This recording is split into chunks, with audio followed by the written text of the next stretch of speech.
అదేనండి బాబు, బుధవారం రోజున సాయంత్రం 8 గంటలకి అంగరంగ వైభవంగా అమ్మవారి జాతర మహోత్సవం మొదలవుతాయండి.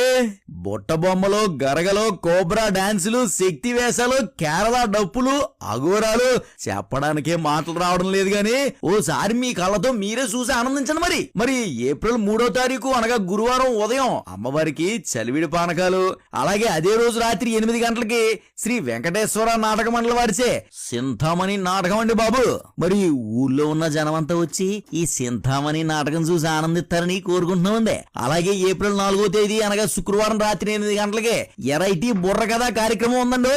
చాలా ఎరైటీగా ఉంటది, మరి వచ్చి చూసేయండి. అలాగే ఏప్రిల్ 5వ తారీఖున అనగా శనివారం రాత్రి 8 గంటలకి డాన్స్ హంగామా అండి. అడుగుకొన్న వాస్తవ్యులే కాకుండా చుట్టుపక్కల గ్రామ ప్రజలు కూడా చూసేసి ఆనందిస్తారని కోరుకుంటున్నామండి. మరి ఏప్రిల్ 6వ తారీఖు అనగా ఆదివారం ఉదయం కనుల విందుగా శ్రీ సీతారాముల వారి కళ్యాణ మహోత్సవం అంగరంగ వైభవంగా జరుగుతుందండి. కళ్యాణం అయ్యాక ఆ పానకం ఎత్తారు చూడండి, ఆ పానకం కోసమైనా రావాల్సిందేనండి. అలాగే మధ్యాహ్నం అఖండ అన్న సంతర్పణ కార్యక్రమం కూడా ఉందండి. అలాగే రాత్రి 9 గంటలకి రాక్ స్టార్ ఆర్కెస్ట్రా ఉందండి.